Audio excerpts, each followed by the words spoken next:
Subscribe कीजिए Puneet Jha entertainment को और बेल आइकन को दबाइए बेस्ट एंटरटेनमेंट वीडियो सबसे पहले देखने के लिए। के सफल बनावा में उनका सहयोग कर रहा छी और आशा है कि भैरव जय को सब हमारा सबके संग एहना साथ रहब और प्रोग्राम के सफल बनावा में साथ रहब।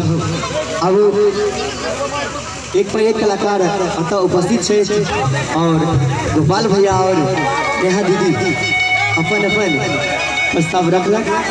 अब हम माता जी का भजन अपने सबके बीच राखी।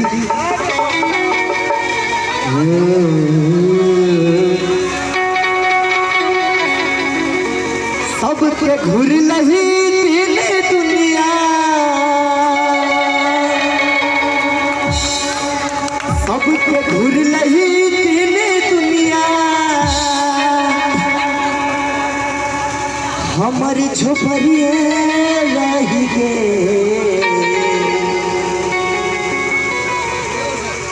मैया गे।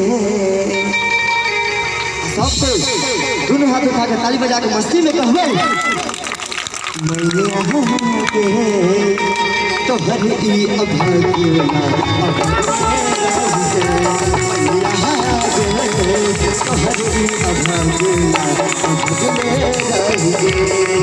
सबके घूर नहीं दुनिया, हमारी झोपड़िए रही गे। सबके घूर नहीं दुनिया, हमारी झोपड़िए रही गे मैया गे तोहर ई अभागिया अभागिले रही गे मैया गे तोहर ई अभागिया अभागिले रही गे। ताली बजा के बच्चे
और बहुत के अल्लोर है छे केकरो झपरियो है छे तो भक्त रहे छे के सबके तल्ला पर तू तल्ला, के सबके तल्ला पर तू तल्ला, हमर झपरिए रही गे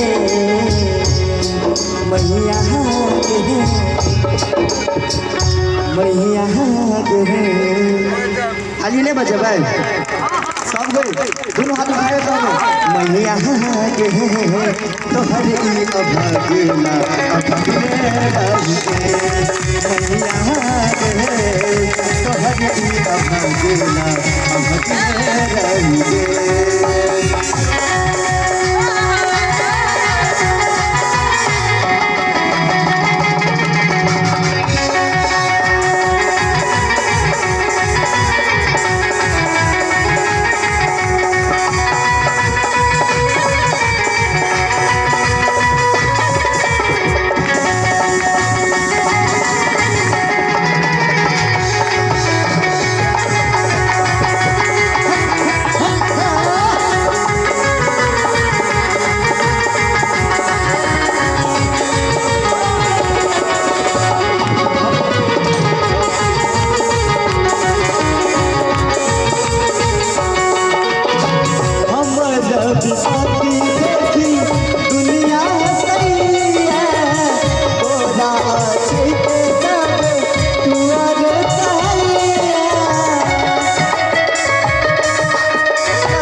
के तल्ला पर दू तल्ला हमर झोपड़िए रही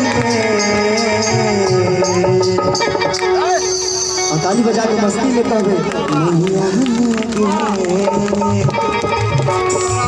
मैया गे तोहर ई अभगिला अभगले रहिए मैया गे तोहर ई अभगिला अभगले रहिए मैया गे तोहर ई अभगिला अभगले